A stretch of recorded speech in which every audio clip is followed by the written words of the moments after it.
Alguns registros são difíceis de assistir não pelo susto, mas porque mostram situações reais saindo completamente do controle diante de uma câmera, de figuras mascaradas surgindo no meio da mata a assaltos, quedas fatais, invasões de privacidade e casos que terminaram em tragédia. Cada vídeo carrega aquele peso de algo que ninguém acreditaria sem imagem. Hoje, a gente vai ver flagrantes perturbadores que mostram como poucos segundos podem mudar tudo. E é exatamente isso que você vai ver aqui hoje. Então já deixa seu like, clica embaixo no botão de se inscrever e bora lá!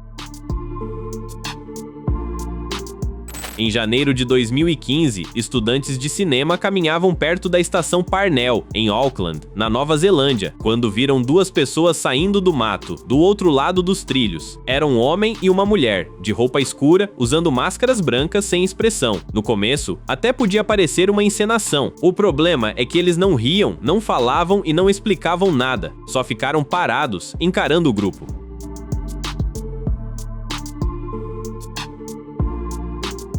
A situação mudou quando o casal começou a se aproximar. Um deles carregava um objeto que parecia uma arma e fez um gesto de ameaça. Os estudantes recuaram, se separaram e tentaram sair dali o mais rápido possível. E não era o primeiro relato. Moradores da região já tinham contado encontros parecidos no Auckland Domain. Uma mulher disse que também correu depois de ser seguida pelo casal mascarado. A polícia tratou aquilo como risco real. Viaturas, policiais preparados e até um helicóptero foram enviados para procurar os dois, porque ninguém sabia se era encenação ou perigo de verdade. Depois que as imagens repercutiram, o casal se entregou voluntariamente. A polícia confirmou que os objetos eram imitações de plástico, mas deixou o aviso: em público, qualquer coisa parecida com arma pode ser tratada como real. Mais tarde, investigadores ligaram os dois a uma página misteriosa, usada para publicar fotos estranhas e material de uma banda punk de garagem, onde os dois estariam fazendo uma espécie de pegadinha que acabou passando dos limites.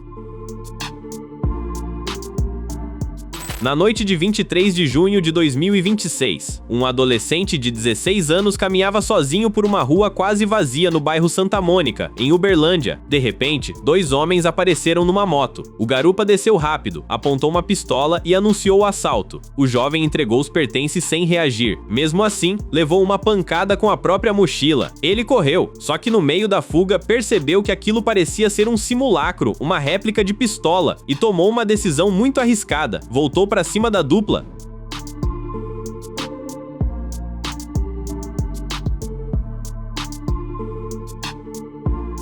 A partir dali, a cena muda completamente. O adolescente alcança a moto, derruba o condutor, tentando segurá-lo até a chegada de ajuda. O comparsa foge a pé. O piloto tenta escapar, mas é imobilizado até outras pessoas se aproximarem e a polícia chegar. Depois, a polícia militar confirmou que a moto usada pela dupla tinha sido levada no dia anterior, em um bairro vizinho. Os dois suspeitos, de 21 e 29 anos, foram presos em flagrante. Um deles foi encontrado depois que a polícia rastreou o sinal do celular levado até um barraco no bairro Lagoinha, mas o aparelho não foi recuperado. A polícia também apreendeu o simulacro usado na abordagem. E mesmo com esse desfecho, o alerta foi direto. A orientação é nunca reagir. Na hora, a vítima não tem como saber se existe outra pistola escondida ou se a situação pode terminar muito pior. Christopher Sheehan apareceu sem camisa, fora de si, cercado por 5 policiais em um condomínio de Reno, em Nevada, nos Estados Unidos. Era madrugada de 12 de novembro de 2022, e os vizinhos tinham chamado a polícia por causa dos gritos. Só que aquilo passou rápido de uma ocorrência de barulho para uma situação tensa. Christopher, veterano da Marinha Americana, começou a provocar os agentes, falando em luta, força e até flexões de braço, como se estivesse chamando todo mundo para uma disputa particular. O problema é que a polícia já conhecia Christopher 2 anos antes em outro atendimento. Uma ação confusa terminou com ele atingido no ombro por um disparo acidental. Então, quando ele gritava para não fazerem isso de novo e ao mesmo tempo desafiava os policiais, qualquer passo em falso podia virar uma tragédia. Shut your mouth, please. Put your taser down and shut your mouth. I see your taser right there. I know, because you got me amped up right now, Chris. All your weapons, I see them right here. Os policiais não avançaram de uma vez, mantiveram distância, cercaram a área e tentaram baixar o tom. Christopher mudava de um segundo para o outro, ficava bravo, perguntava pelo irmão, dizia que precisava de um abraço e logo depois voltava a desafiar os agentes. Em certo momento, ele se jogou no chão para fazer flexões, tentando transformar aquela abordagem numa cena ainda mais confusa. Depois de vários minutos, os policiais conseguiram algemá-lo. Mesmo preso, Christopher continuou gritando, preocupado com o cachorro dentro dentro do apartamento e exigindo que o deixassem em paz. Ele acabou detido por perturbação da ordem e resistência à prisão. Pelo caso registrado no vídeo, recebeu 60 dias de detenção.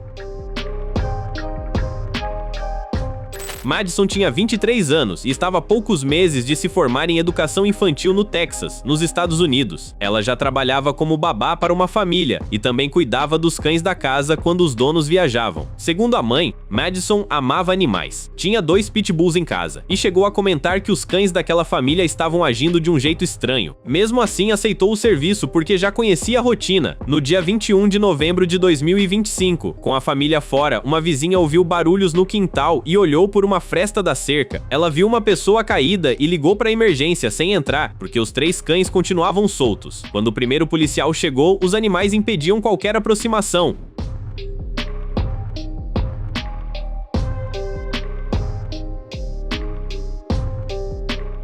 Para chegar até Madison, o policial precisou reagir quando um dos cães avançou. Depois, os outros 2 foram afastados e os bombeiros conseguiram puxar a jovem por uma abertura na cerca. Madison estava inconsciente, com ferimentos muito graves, e não resistiu. Mais tarde, os donos confirmaram por telefone que ela era a pessoa contratada para cuidar dos animais. A Universidade do Texas em Tyler concedeu um diploma póstumo à família dela. Os 2 cães que sobreviveram foram sacrificados por decisão judicial, e a investigação não resultou em acusação criminal contra os donos.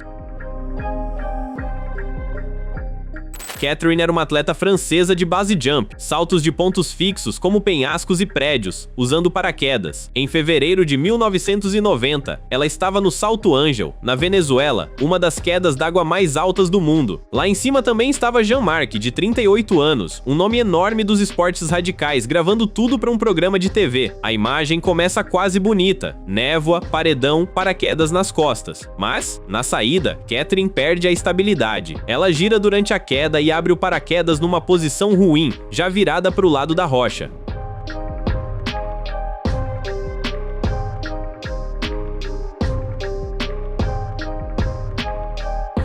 Depois do impacto, ela fica presa por alguns instantes e desce sem controle até sumir na mata. Catherine sobreviveu, mas ficou gravemente ferida, com fraturas na pelve, no tornozelo e vários machucados no rosto por causa das copas das árvores. A parte mais triste veio logo depois. Jean-Marc decidiu saltar para tentar ajudar. O paraquedas dele também teve problema nas cordas de controle. Ele atingiu a montanha e acabou na floresta. Quando o helicóptero de resgate passou, a equipe viu Jean-Marc acenando e entendeu aquilo como sinal de que ele estava bem. Catherine foi atendida primeiro. Antes que os socorristas conseguissem voltar, Jean-Marc não resistiu. Chá tinha 17 anos quando a polícia chegou à casa da família dele em West Valley City, em Utah, nos Estados Unidos. Os vizinhos tinham estranhado o silêncio. Fazia 4 dias que ninguém aparecia. As crianças não iam à escola e a mãe não atendia as ligações. Era uma família de refugiados de Myanmar que tinha tentado recomeçar a vida em segurança, mas aquela visita para ver se estava tudo bem acabou revelando uma tragédia. Na garagem, os agentes encontraram Chá desorientado, sem roupas, com um ferimento na cabeça e sem conseguir dizer onde estavam os outros. O cheiro forte vindo de dentro da casa deixou claro que não dava para esperar. Os policiais arrombaram a porta interna e entraram.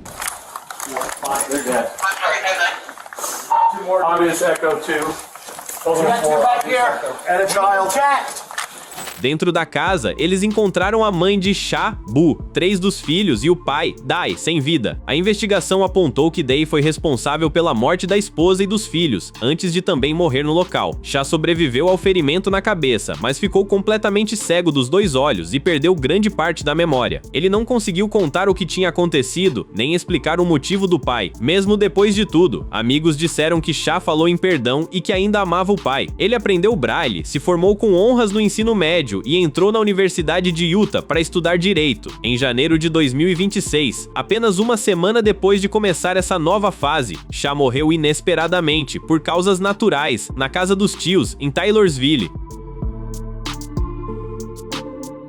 Alyssa alugou um chalé em Rocking Hills, em Ohio, nos Estados Unidos, achando que levaria a família para alguns dias de descanso. Mas, no banheiro, um detalhe chamou a atenção: um cabo preto pendurado no teto, num lugar estranho demais. O marido dela foi conferir e encontrou uma câmera escondida no forro, com antena, uma luz piscando e uma lente pequena apontada para o vaso e para o chuveiro.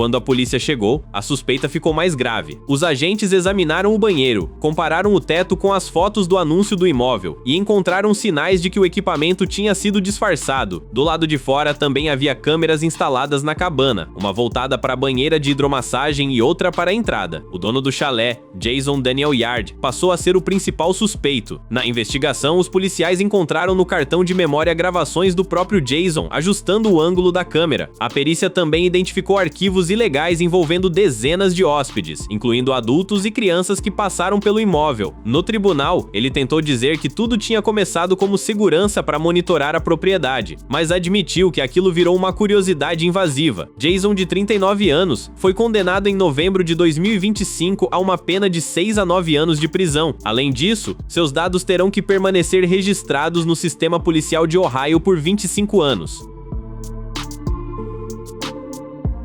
Caio tinha 44 anos e fazia uma trilha em grupo na Pedra do Macaco, em Maricá, na região metropolitana do Rio de Janeiro. Ele subiu numa parte estreita da rocha para tirar uma foto. Era um lugar alto, bonito, mas sem espaço para descuido. Depois do registro, tentou descer pela frente da pedra, enquanto alguém do grupo filmava pelo celular e avisava para ele tomar cuidado. Na hora de mudar a posição do corpo, Caio perdeu o apoio na rocha íngreme.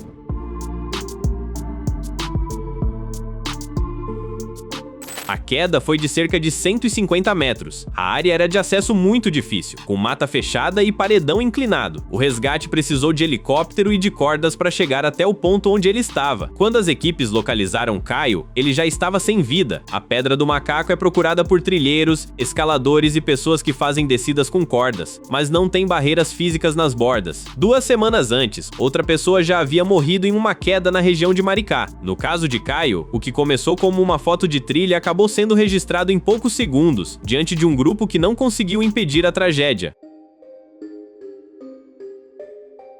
Shelby Hewitt tinha 32 anos, diploma universitário e trabalhava como assistente social. Mesmo assim, segundo a investigação, ela conseguiu entrar em 3 escolas públicas de Boston, nos Estados Unidos, fingindo ser adolescente. Para manter a história de pé, usava nomes falsos, datas de nascimento inventadas e documentos que pareciam sair do próprio sistema de proteção à infância de Massachusetts, onde ela já tinha trabalhado. E o caso não ficou só no papel. Shelby foi para a sala de aula, conviveu com estudantes de verdade e chegou a entrar no time feminino de basquete da escola. Para os colegas, era apenas uma aluna nova, com uma história difícil e um comportamento instável. Uma estudante que ficou amiga dela contou depois que todo mundo ficou em choque. Eles tinham aceitado Shelby como parte do grupo. A mentira começou a cair quando funcionários de uma escola notaram um erro em um formulário. O nome do órgão público estava escrito de um jeito estranho, e a assistente social citada no documento nem existia. Daí em diante, os investigadores descobriram quem era aquela aluna, uma mulher adulta, formada, que conhecia bem os caminhos burocráticos que estava usando. Shelby respondeu por acusações como fraude de identidade e falsificação de documentos. Em 2026, em Boston, ela se declarou culpada. A decisão final determinou 4 anos de liberdade condicional, pagamento de $9.000 em restituição, afastamento das escolas públicas de Boston e proibição permanente de voltar a atuar na área de assistência social.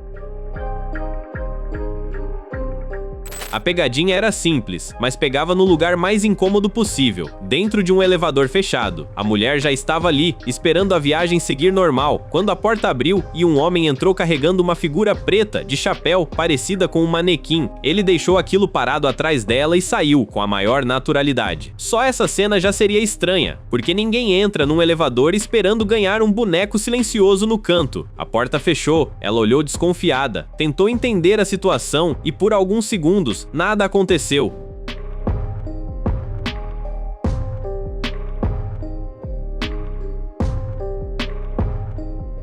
Aí vem a virada. O manequim começa a se mexer. Na verdade, era um homem escondido dentro daquela roupa preta, esperando a hora certa para encostar nela e transformar o elevador num susto preso em 4 paredes. Ela tenta se afastar, mas não tem muito para onde ir. Apesar do susto forte, não aparece ninguém se machucando. A pegadinha funciona justamente por essa sensação ruim de perceber que aquele objeto parado era uma pessoa de verdade. Depois disso, qualquer manequim esquecido no elevador já vira motivo suficiente para apertar o botão de abrir a porta sem pensar 2 vezes.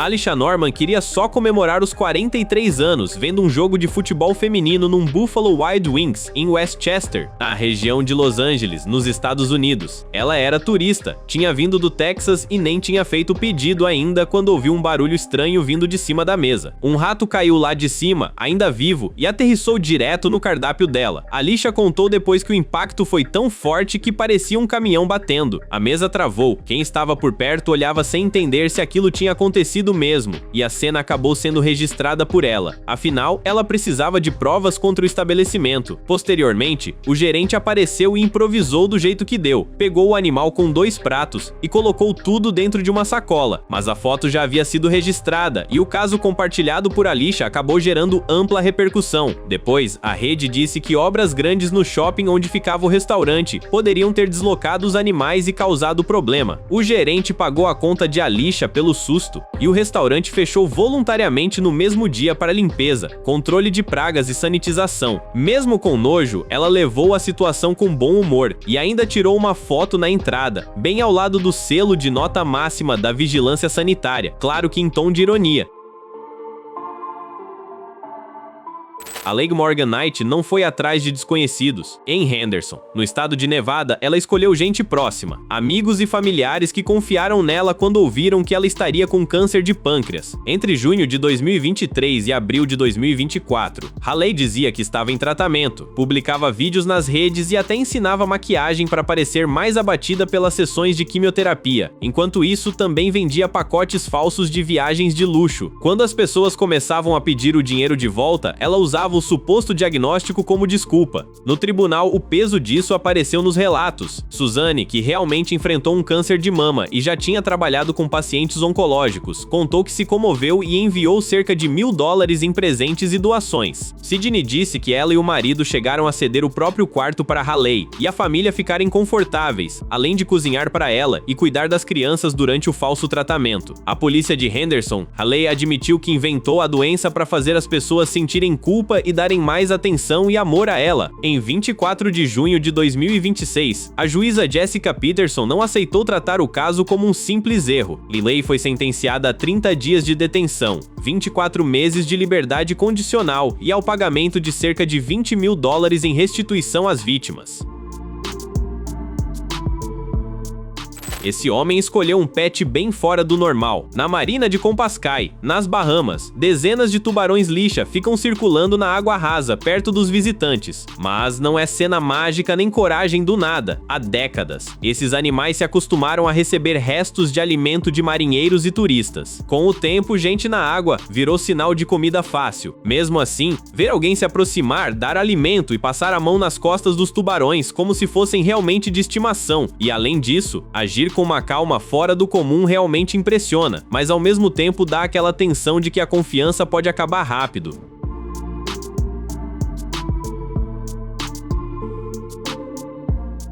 O tubarão lixa tem fama de ser mais tranquilo que outras espécies, e muitos passam o dia em águas rasas e arenosas. Só que tranquilo não significa seguro. Um adulto pode chegar a cerca de 3 metros, pesar perto de 150 quilos e ter força suficiente para triturar carapaças de lagostas e corais. Então, quando o homem chega perto demais da boca de um deles e ainda tenta manter a pose, fica claro que isso não é passeio para qualquer turista copiar. A própria marina tem regras. Os visitantes pagam para conhecer o local, mas não podem puxar os tubarões pela cauda nem tirar os animais da água, justamente para evitar uma reação defensiva. Nesse vídeo tudo termina sem incidente, com o homem saindo satisfeito da água, mas o pet continua sendo tubarão. Não esqueça de se inscrever para assistir mais vídeos como esse.